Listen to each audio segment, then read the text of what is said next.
Our team is called the Creative Kingston Initiative, and despite our diverse academic backgrounds, we have been brought together by our common interest in the arts.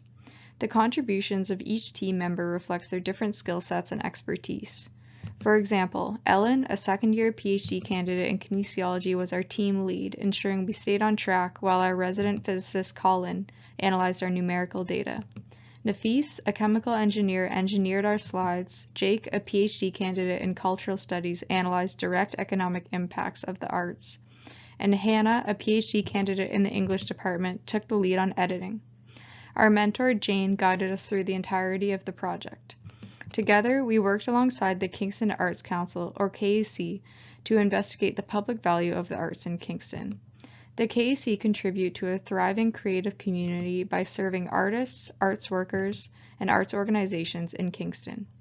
On the right are a few examples of Kingston festivals, which provide a snapshot of the diverse art scene in Kingston.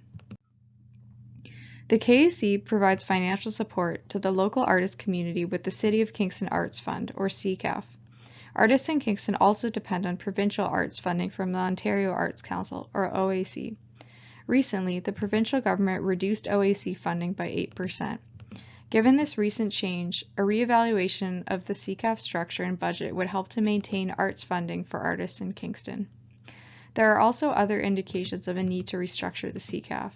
For example, the CCAF is comprised of two funding categories, operating grants and project grants. Operating grants are available for incorporated nonprofit art organizations in Kingston that have artistic creation as their primary objective. Project grants are available for unincorporated individual artists or community art collectives. For operating grants, availability is set to meet demand within the next few years. However, the availability of project grants is well below demand and is not on track to meet demand within the next 50 years. Besides increasing the overall CCAF budget and changing the amount of CCAF allocation to project grants, another way for the CCAF to support the arts community is by providing additional resourcing, including access to professional development programs and social support networks. We measured the public value of the arts by its ability to help the city achieve these two key priorities outlined in the City of Kingston Strategic Plan for 2019 through 2022. Strengthening economic development opportunities, and fostering healthy citizens and vibrant spaces.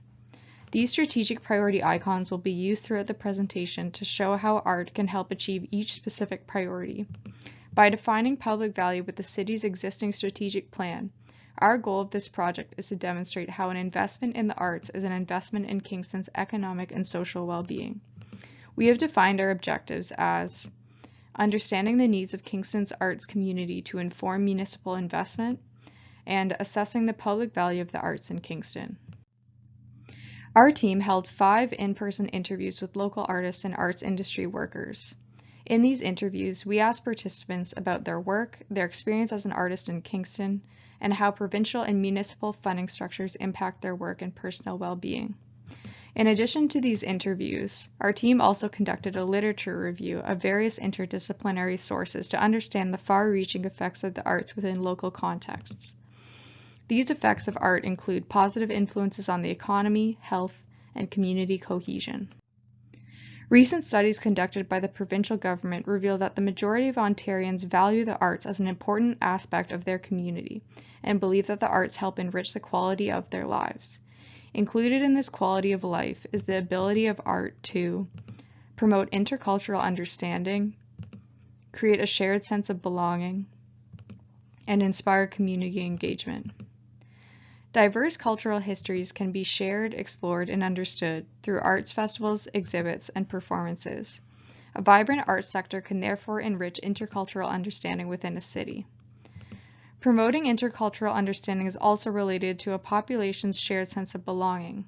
A 2012 study found that 77% of Canadians agree that arts and heritage experiences help them feel part of their local community. This shared sense of belonging is also directly related to feelings of pride about one's community, and it is this sense of pride that helps communities flourish. Lastly, a city's arts sector inspires community engagement. In 2016, nearly all Canadians participated in some type of arts or cultural activity. Engagement in the arts inspires creative thinking among community members, whose innovative ideas drive a city's economy. The information we gathered from our interviews reaffirmed the invaluable role of the arts in strengthening a city's sense of community. The responses we gathered also support our team's assertion that investing in the arts is an investment in the City of Kingston's strategic priorities.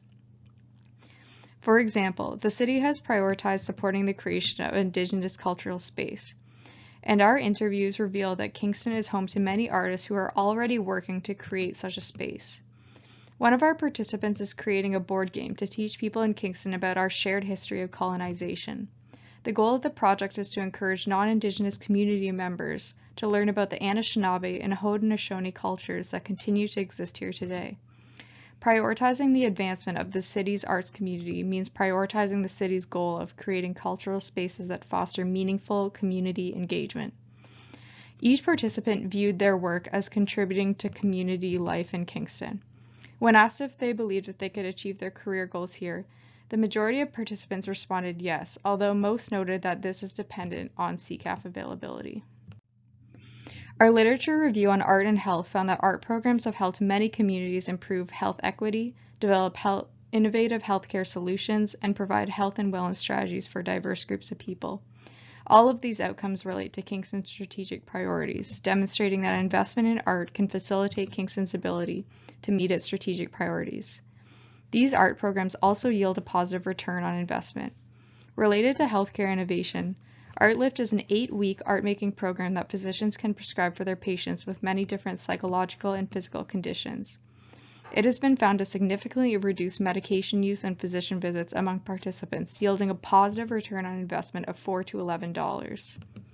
Related to community health and wellness, the Art Hive at Agnes is a free drop-in art-making program at the Agnes Etherington Art Center here in Kingston.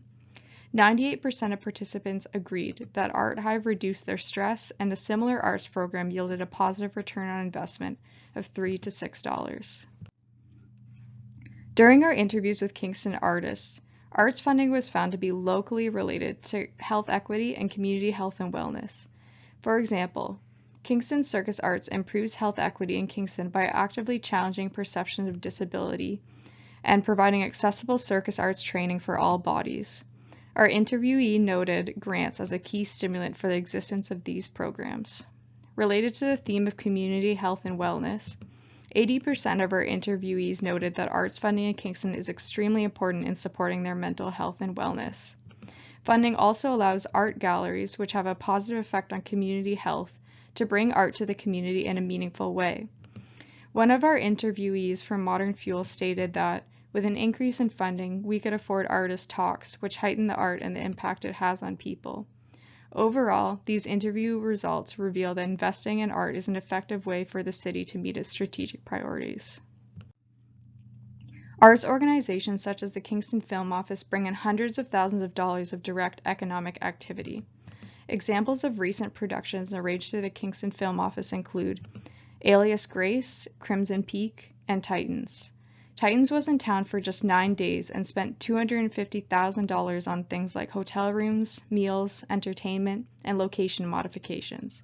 However, the direct economic impact of arts activity is more than just employment incomes. There is a multiplier that includes other expenses that represent dollars flowing into the local economy. This multiplier can be calculated by dividing total expenses of a given arts organization by staff expenses. The Film Office is also developing a labor force whose skills are growing full circle, from members of the student community to those networked at all stages of the film industry. We have developed some future directions for this project. The first is to advocate for a restructuring of the CCAF, which includes changing the allocation of money to project grants, improving funding to individual artists, increasing the CCAF budget, and supporting more professional development opportunities and social support networks for artists. In order to measure the full scale of the OAC funding reduction, a wider survey of Kingston artists could be done. Additionally, an economic multiplier for the arts in Kingston could be officially calculated to provide a more quantitative measure of the economic impact of the arts. Finally, we should become more aware of the susceptibility of the arts and entertainment industries to pandemics such as COVID-19, since both of these rely on the gatherings of groups of people. It could be worthwhile to study how to host virtual arts and entertainment events. Thank you for listening to our presentation. We hope we have shed some light on how a municipal investment in the arts has significant public value through arts effects on the economy, health, and social cohesion. Thank you to everyone who helped us with this project. Thank you to Kirsty, Laura, and Felix from the Kingston Arts Council for their knowledge and expertise. Thank you to each artist who took the time to speak with us about their work. Thank you to Shannon Brown for her insights during our visit to the Agnes Etherington Arts Center. And of course, the PhD Community Initiative for this rewarding opportunity. We couldn't have done it without you.